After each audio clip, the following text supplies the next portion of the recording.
보통 이제 사이클을 안 믿으신 분들은 가격이 이제 흔들릴 때 많은 공포심을 느끼지만 사이클을 믿으시는 분들은 사이클이 현재 지속되고 있다는 것만 파악을 할 수 있다면 가격이 하락하는 시기가 오히려 추가 매수 여력이 있으면 매수할 수 있는 굉장히 좋은 기회가 되는 거죠. 여러분 안녕하세요. 경제한방입니다. 미국이 우리 시간으로 지난 18일 새벽 금리 인하를 단행했습니다. 미국이 기준금리를 내리면 바로 우리 자산시장 영향을 받습니다. 그 중심에 비트코인이 있습니다. 자, 오늘은 이 비트코인의 흐름과 전망 그리고 이더리움 시장 상황까지 짚어봅니다. 이 비트코인 또 알트코인 전문가 신민철 작가 함께했습니다. 어서 오세요, 작가님. 반갑습니다. 네, 미국이 금리 인하를 단행했습니다. 통상적으로 금리를 내리면 일단 안전자산으로 돈이 몰리잖아요. 네, 맞습니다. 그래서 지금 금시장이 오르는 건데 이럴 때 비트코인은 어떻게 되는 거예요? 일반적으로 시장은 항상 먼저 선반영하는 추세가 있거든요. 금리 인하가 이번에 너무나 확실했기 때문에 그 이전에 기대감을 가지고 먼저 자산시장이 올랐죠. 하지만 연준은 대체로 원래 시장이 기대한 것만큼 그렇게 만족시켜주는 경우는 잘 없습니다. 그래서 금리 인하가 막상 되고 나면은 기대감에 먼저 올랐던 게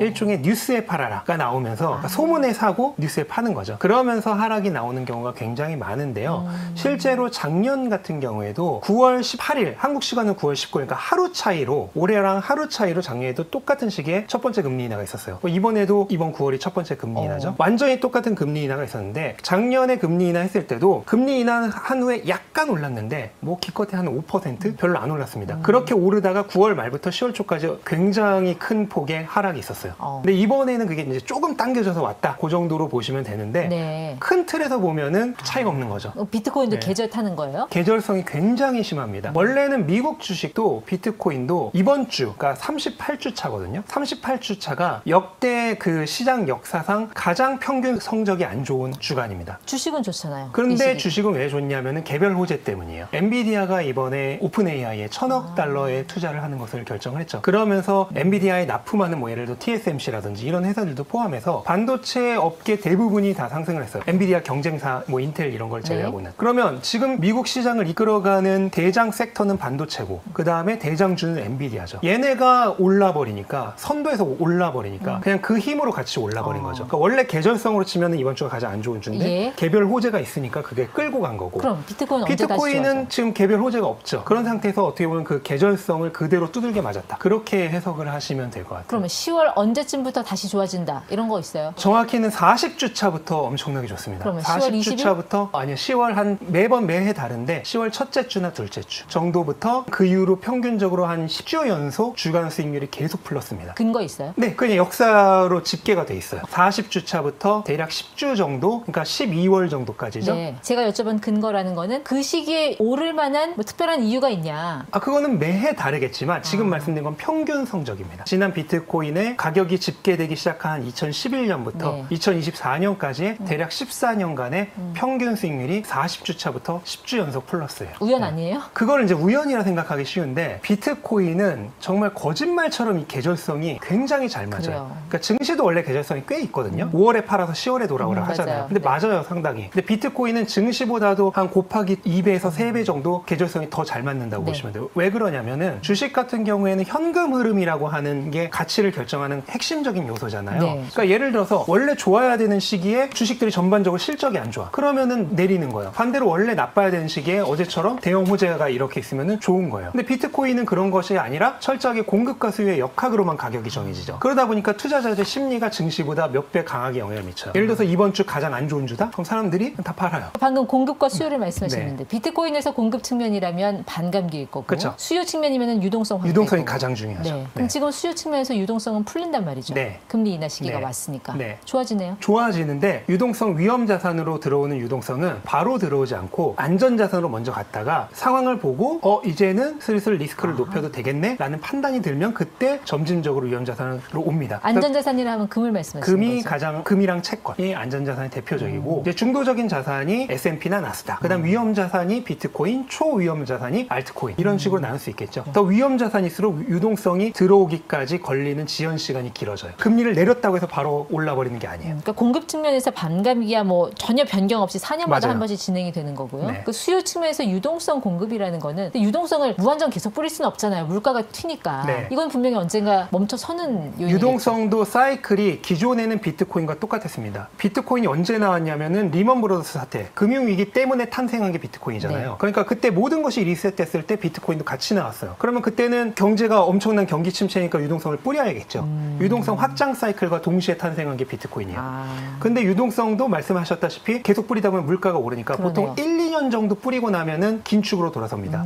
그럼 긴축을 1, 2년 정도 하면 불황이 오니까 다시 확장으로 돌아서요. 이것도 딱 4년 사이클이었어요. 그래서 그 4년 사이클이 맞아 떨어지면서 반감기 예. 사이클과 유동성 사이클이 맞아 떨어지면서 여기까지 왔는데 그러니까 제가 조금 전에 이 사이클 말씀하셨을 때 우연의 일치 아니냐, 근거 있냐라고 여쭤봤는데 말씀을 들으니까 이해가 가네요. 그러니까 중요한 양대 측면이 공급과 수요인데 그게 일정한 패턴을 가지고 움직이니까 맞습니다. 이 사이클이 완전히 무효화되는 건 아니다라는 그쵸. 말씀. 네. 자, 그러면 지금의 이 슈퍼 사이클이 과거의 사이클과 다른 점 있어요? 네, 일단 크게 세 가지가 다른데 첫 번째로는 비트코인 시가총액이 과거보다 너무 커졌습니다. 맞아요. 이제 이번 사이클 시작할 때만 해도 한 3천억 달러 이 정도였거든요. 거의 마이크로소프트 비슷하죠? 아니요. 지금은 이제 2조 달러가 넘어져서 이제 비슷해졌는데 원래는 뭐 애플이나 마이크로소프트의 10분의 1 수준이었어요. 그게 이제 비슷해질 정도로 커진 그렇죠. 거고 예. 두 번째는 기관들의 참여가 본격화됐습니다. 이번 사이클 시작할 때 기관들의 참여율이 10% 미만이었는데 현재 30%를 넘었어요. 기관들의 참여가 본격화됐다는 거. 그 다음에 마지막으로 유동성 사이클이 과거 역대 사이클들과 비교해서 가장 늘어지고 있습니다. 그렇죠. 예. 왜 그러냐면은 미국의 경기와 고용이 너무 강하면서 원래 작년에 9월에 금리를 내렸잖아요. 그 이후로 시장은 두세 달에 한 번씩 계속 금리를 내릴 것으로 예상을 했어요. 근데 올해 들어서 금리가 딱 끊겼죠. 고용이 그렇죠. 너무 좋고 경기가 강하니까 물가도 높은데 금리를 내릴 필요가 없었어. 자, 첫 번째로 짚어주신 게 시가총액이 너무 커졌다. 그러니까 시가총액이 커졌다라는 거는 그만큼 당연히 가격을 올리기 위해서 더 많은 에너지가 그쵸. 필요하다라는 거잖아요. 더 많은 자금이 들어와야 더 많은 되는 자금이 거예요. 들어와야 네. 되고. 그러니까 이제는 과거처럼 막 가격이 막 두세 배 올랐다가 40~50% 하락하는 이런 급격한 변동성은 많이 줄어들 것 같은데요. 그런 급격한 변동성이 아니라 이번 사이클을 잘 보시면은 한 번 계단식. 가격이 쫙 오르면은 일정 기간 조정을 거치고 또 가격이 오르면 조정을 거치는 이런 계단식 상승을 하고 있죠. 근데 사실 그리고 기관의 참여를 또 말씀해 주셨는데 기관들은 개인과 달리 그렇게 막 급격한 변동성을 좋아하지 네. 않잖아요. 그리고 이 롱 포지션하고 숏 포지션을 보통 기관들은 같이 잡으니까 그만큼 또 변동성이 줄어들 그렇죠. 수밖에 없는 거예요. 위아래로 동시에 그러니까요. 매수 외도가 들어오니까요. 네. 그런 특성들이 이제 종합되면서 가격이 과거처럼 막 폭발적으로 상승했다 급락하는 그런 현상이 안 나타나고 이제 계단식으로 가격이 오르고 있죠. 근데 마지막으로 이제 가장 중요한 측면은 결국은 유동성의 본격적인 유입이 미국의 금리 인하가 너무 지연되면서 들어오지 못한 점이 가장 큰 차이점이라고 볼 수 있습니다. 그러니까 기관과 개인의 차이가 그거잖아요. 이제 개인들은 막 올라갈 때는 일종의 약간 포모 현상 그쵸. 때문에 급 매수를 하고 네. 또 떨어질 때는 또 급 매도를 하는데 맞습니다. 기관들은 그렇게 감정적이기보다는 네. 계획적으로 계획적으로 사고 움직인다는 팔죠. 거. 그리고 마지막으로 짚어주신 게 그 유동성 시기가 지연됐다, 네. 딜레이 됐다라는 거. 비트코인은 어떻게 보면 유동성 흡수제 같은 역할을 하니까 당연히 영향을 받을 수밖에 없겠네요. 그 시기와. 가장 유동성과 역대 모든 자산 중에서 그 연관성이 가장 높은 자산이라고 볼 수 있고요. 네. 앞에서 설명드렸다시피 유동성이 풀리면 한 타이밍 늦게 비트코인은 들어오지만 그 영향은 가장 크게 받습니다. 그렇죠. 그런데 그 유동성이 미국의 금리 인하가 너무나 오래 지연되면서 늦게 들어왔다는 거. 그게 이번 사이클을 어떻게 보면 조금 지지부진하게 만든 네. 가장 큰 영향력 있는 요인 중에 하나라고 할 수 있겠죠. 자, 그러면요. 이 비트코인의 슈퍼사이클이 당초 계획대로 진행됐더라면은 4년 주기로 치면은 그러니까 2025년 말쯤에는 끝나야 돼요. 원래 끝나죠. 그럼 이거 더 늦어졌다는 얘기잖아요. 네. 그럼 슈퍼사이클이 더 갈 수 있다? 왜 그러냐면은 공급 측만 보면 안 돼요. 우리는 수요 측도 함께 봐야 되잖아요. 그 두 가지가 맞물려서 사이클을 만들어내고 비트코인 가격을 만들어내는 건데 공급 측 반감기는 예정대로 작년 4월에 왔어요. 네. 하지만 수요 측 유동성이 들어오는 시기는 미국의 금리 인하가 너무 지연되면서 뒤로 밀렸죠. 예. 그러면 박수를 치려고 해도 왼손은 공급, 오른손은 수요라고 하면은 둘이 평소치처럼 똑같은 그 타이밍에 오면은 정 타이밍에 박수를 치고 맞겠죠.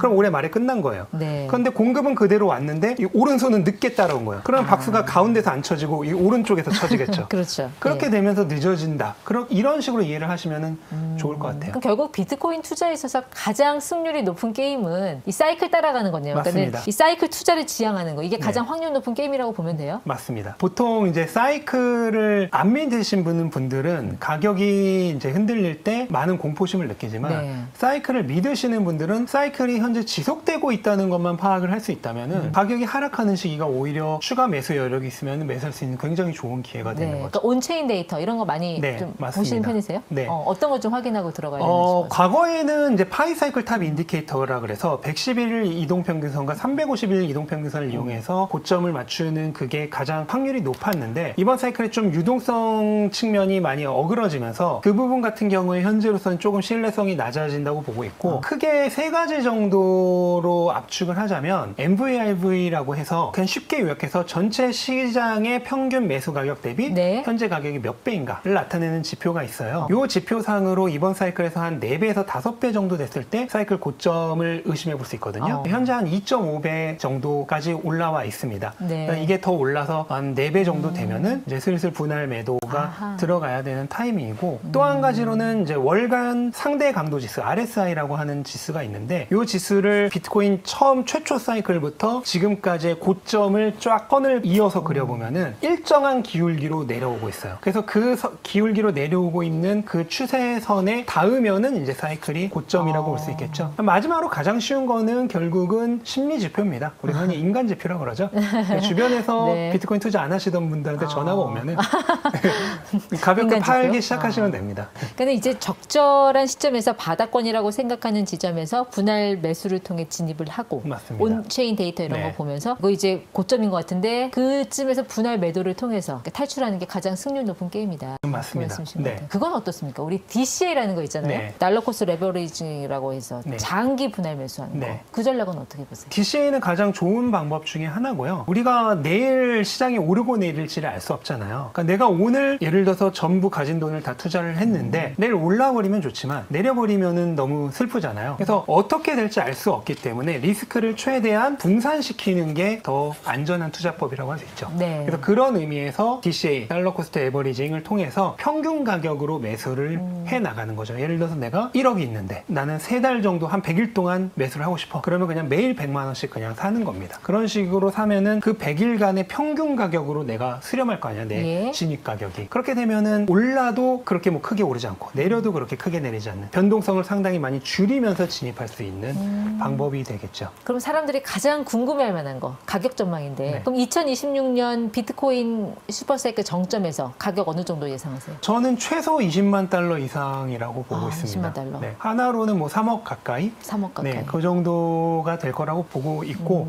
실제로 작년 말 정도에 이번 사이클 최고가에 대해서 많은 전문가나 기관들이 포어캐스트를 냈는데 그거의 평균적인 가격이 한 20만 달러 초반대, 21만 달러에서 22만 네, 달러 그 정도였고 그 다음에 역대 반감기 이후에 가격이 오른 평균 정도를 보더라도 지난 사이클 같은 경우에 8배 정도 올랐는데 만약 이번 사이클에 3, 4배 정도로 상승률이 줄어든다 하더라도 이번 사이클 6만 4천 달러에서 반감기였기 맞아요. 때문에 네. 3배만 하더라도 거의 20만 달러죠. 그렇죠. 그 정도까지 충분히 올라갈 수 있고 그 외에도 이제 비트코인의 가격을 예측하는 여러 모델들이 있어요. 그런 모델들의 평균들도 보통 20만 달러 초반 이상을 얘기합니다. 그 파워 법칙이라는 그 네, 계산식 맞습니다. 있잖아요. 네. 거기에 따르면 어떻게 나와요? 거기에 달러도 한 21만 5천 달러 그 다음에 내년 한 하반기까지 넘어가면 26, 7만 달러까지도 상승이 가능합니다. 근데 보통 투자자들이 이 사이클 막바지에 흔히 빠지게 되는 대표적인 게 이런 확증 편향 그리고 군중 심리 이런 거 아니에요? 이걸 네. 좀 어떻게 경계하면 돼요? 맞습니다. 네. 아마 이번 사이클에서도 똑같은 일이 일어날 텐데 이제 모든 자산 시장의 그 상승장의 끝에는 거품이 끼는 경우가 많아요. 부동산 시장도 몇 년 전에 한국에서도 많이 보셨겠지만 네. 영끌이라는 단어도 나오면서 그렇게 됐고 금 시장을 보더라도 한 반년 정도에 홈쇼핑에서도 금이 팔리면서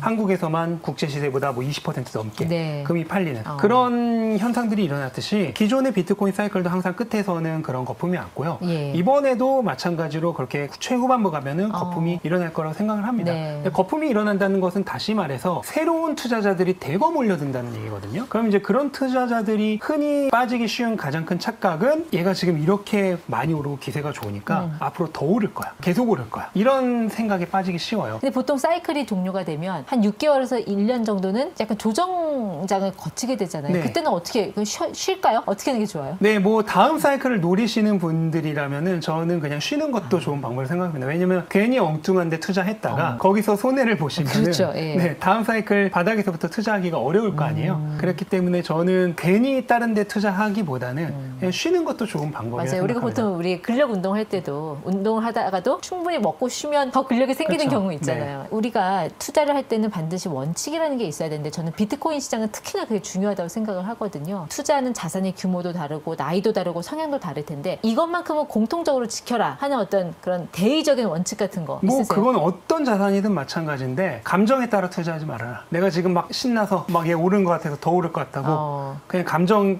따라 사고 떨어질 때 아무 생각 없이 내가 왜 샀는지를 생각하지 않고 팔고 그렇게 팔 거였으면 사질 말았어야 되죠.